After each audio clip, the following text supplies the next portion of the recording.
How you doing? I'm Dave, and if you don't know me, I help businesses to use technology more effectively. Now, I found this really nice article with a case study from Deutsche Bank, and I thought it might be worth just going through this because for those people who are non-technical, there's some really good things that we can pick out that we can do to protect our business and understand the risks of a cyber incident.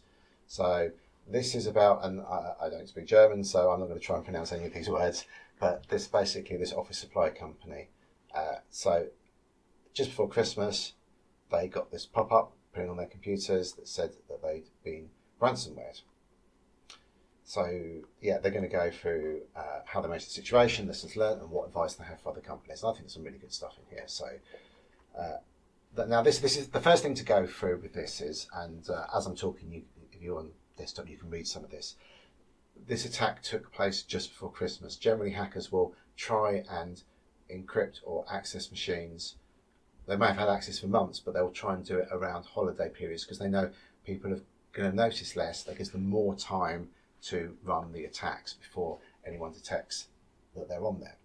So this is quite common. IT systems behaving strangely. So that doesn't necessarily point to any particular thing happening right now, but it could be indicative of a problem. So by 11 o'clock, they were certain they were dealing with a ransomware incident.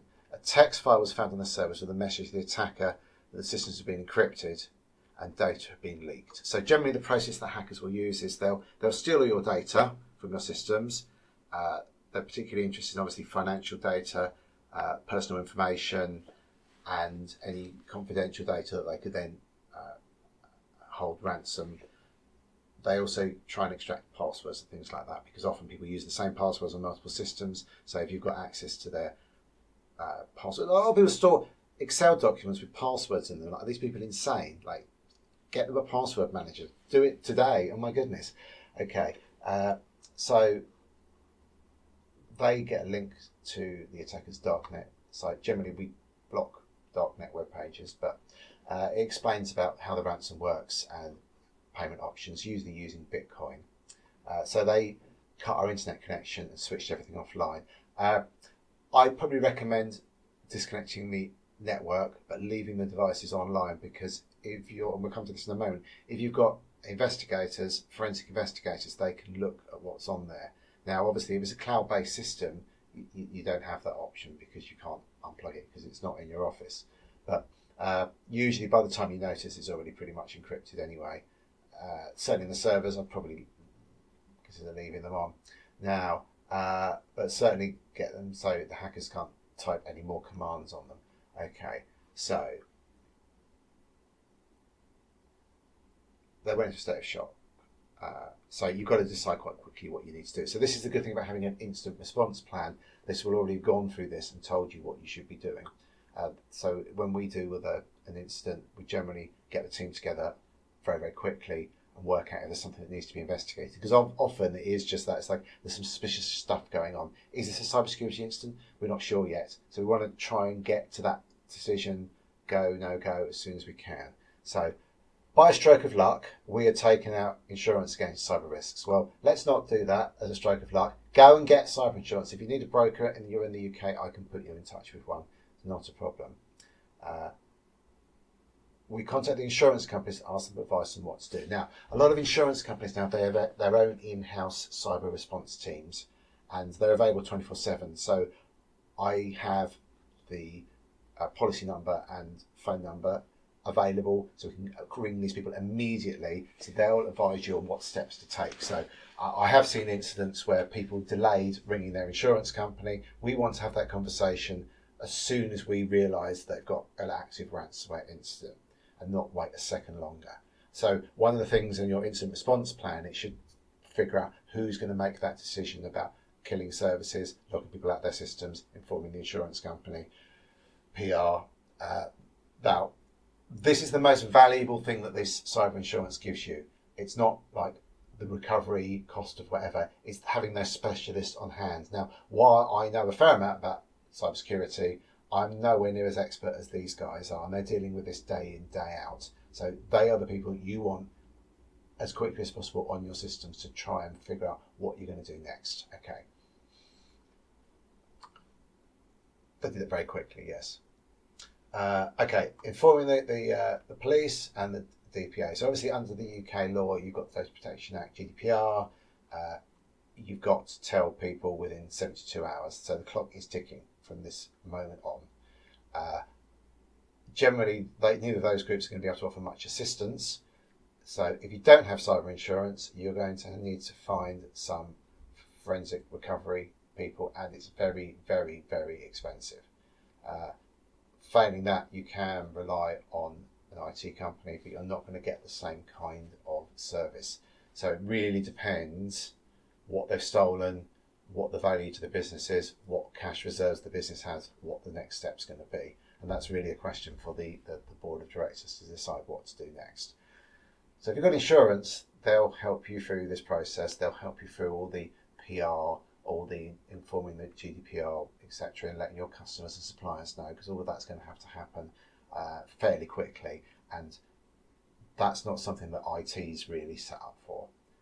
So they will be able to help you through the process. Okay. They contact the list of forensic experts the insurance company give us. Now, so generally nowadays the insurance company will do that. When you ring up, you'll get straight through to the providers, the forensic team, basically. Around Christmas, the peak season for cyber attacks. Yep, it took us half a day to find a team of experts who were able to start working that evening. So that's what I'm saying is if you use one of the insurance providers that have their own in-house team, they should be on it within 45 minutes.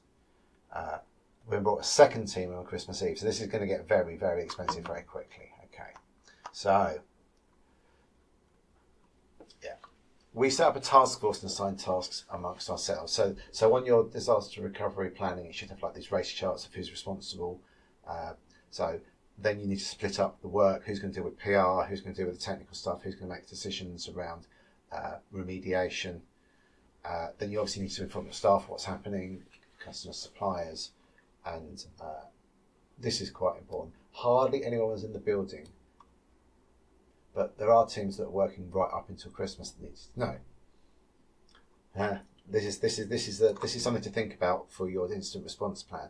Imagine you're sitting at your desk, nothing works anymore. No address book, so you're looking through old emails to find your colleagues' mobile phone numbers. So as we found with the CrowdStrike thing, if your IT doesn't work and you use Teams to communicate with your team, how are you going to contact everybody? Maybe on WhatsApp?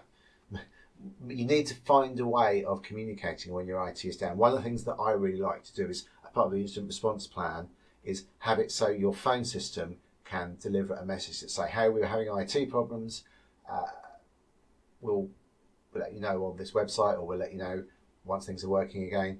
So people have got some idea that you're aware there's an incident and you're dealing with it. It's really valuable to do that. It really sets people's mind at ease that they know that you're professional and organised.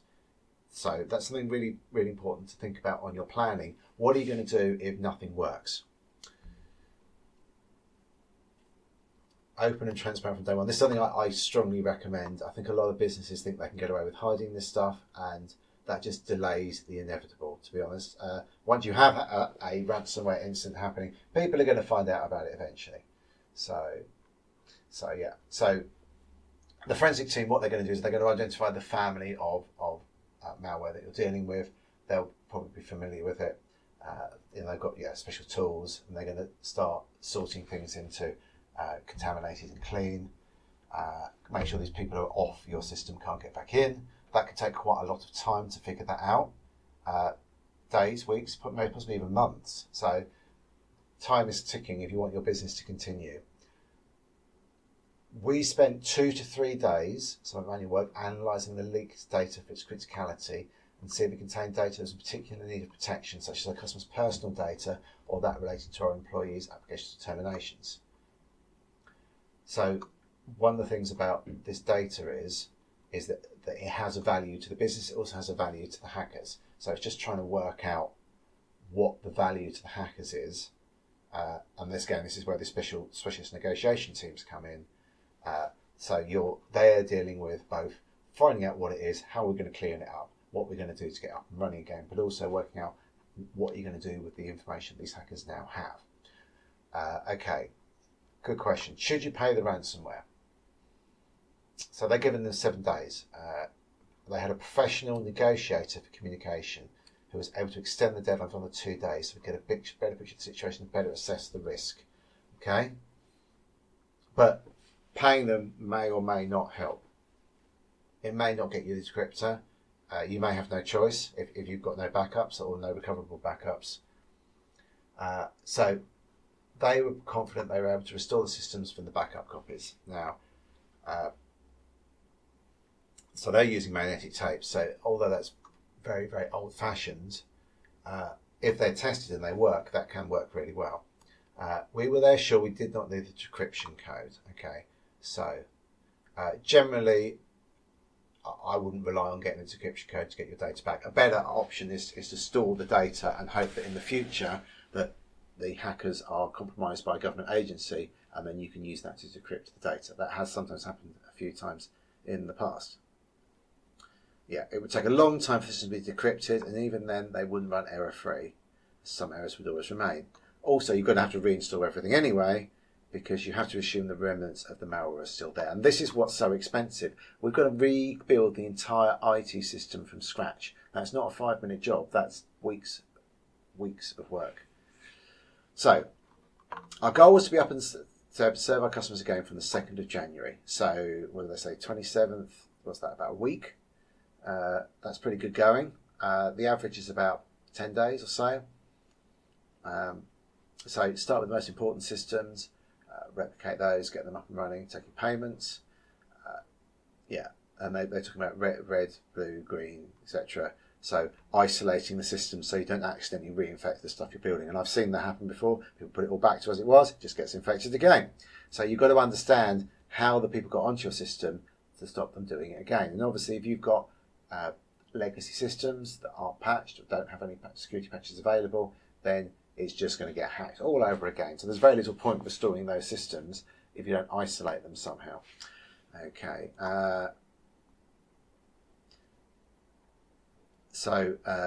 They created different zones. This is very important that you isolate the infected systems from the clean systems so that they get infected again. So then green zone, there you go. So they had 1,000 devices in the building. So I've seen where they put like little stickers on the devices. So there's red, blue, or red, amber, and green. So you know that the green ones are clean. 1,000 devices had to be set up again. Every server, the building's door entry system, the telephone server, everything without exception has to be set up again. And that takes a lot of time and technical expertise. And if you don't have good documentation, it can take even longer. Yeah. So they were up and running within 10 days with restrictions, which is a great achievement from their IT time. 3 to 8 weeks. That sounds realistic to me. Certainly I've seen a month, 6 weeks. And a lot of businesses can't survive that long without IT, which is why you need these specialists I mentioned earlier. And then this is so they can exchange data. They use USB sticks. And again, USB sticks can be a vector for transmitting malware, so you've got to be very careful that they don't end up in the wrong place. So Anyway says, being open and transparent has brought us closer together. Everyone wants to help with this difficult time and fight against the unknown enemy. Whether they're a government-linked entity or not, we know that these criminals are primarily usually after money.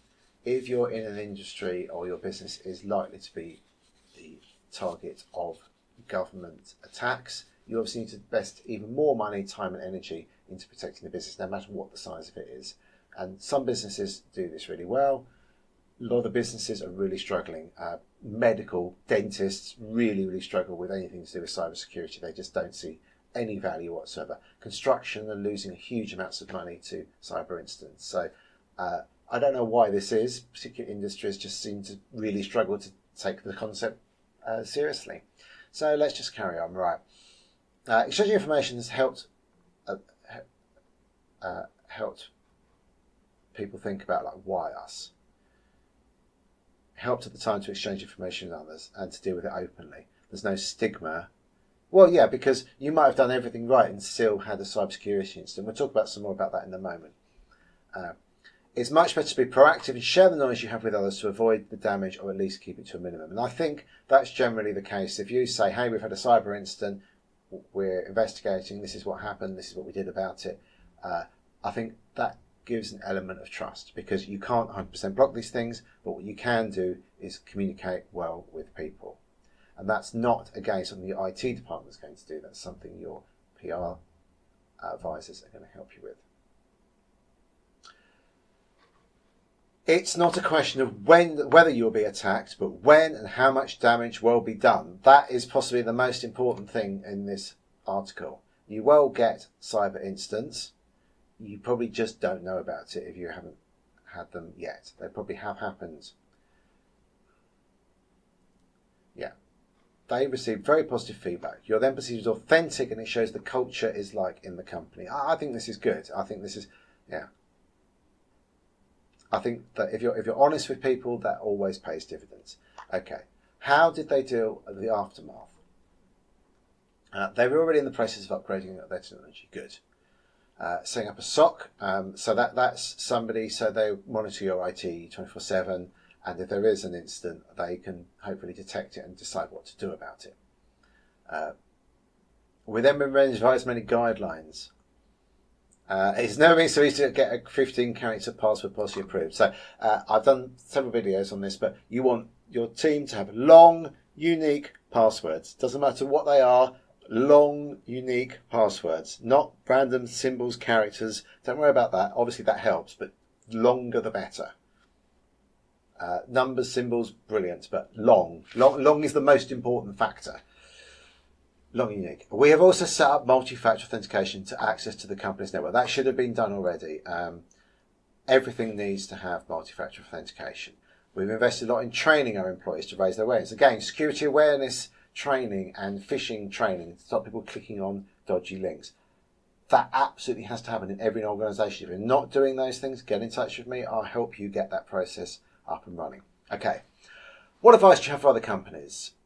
Think about what to do in such a situation beforehand. That's your instant response planning. If you don't have that in place, it's going to take you longer to recover. So those businesses that have put the time, money and effort, and this is the board level stuff, this is not an IT delegated problem, to planning what to do in the case of an incident, it massively helps. It helps with things like COVID, it helps with things like the CrowdStrike incident where all these machines blue screens, because we don't know what's going to happen in the future, but I can guarantee you having a plan, even if it's not quite there, makes a huge difference to how quickly you're going to get things resolved. You're not thinking on your feet, you've got a process you can work through. Yeah, kind of roadmap you can follow. Build a network of contacts, forensic experts I can call with well, legal advice. Again, I would lean into your insurance provider for this. Yeah. If everything's offline, what do we do? Or my question that I had recently is like, if all your machines don't turn on at all anymore, and you've got your team are scattered around the world, how are you going to get to their devices to fix them? It's a difficult question. So, yeah, working out what to do in the process of emergency will massively cut down on the cost of dealing with a cyber incident. So I hope that's helpful. So I thought this is a really good article that kind of sums up the kind of things that people, I'll put a link to it, you can read it yourself if you've not done so while I was talking, the people can really get to grips with what these incidents look like. And I think the problem is it's all sounds very, very kind of fluffy, like IT people trying to sell stuff. But you can see here, there's a lot of people stuff that needs to be done. They're not IT things, they're people things. So I hope that makes sense. Do let me know if that was helpful and what you think in the comments. I know it was quite a long bit of talking for me today, but I thought it was really important to analyse that you're not always going to get this stuff right. You can't block things 100%. There's a lot of things you can do to try and reduce the chances of a cyber incident destroying your business. And just think about that the cost of these recovery things could be in the millions. So you've got to budget appropriately. Thanks very much for watching, and I hope you don't have a cybersecurity incident, but otherwise we'll speak soon.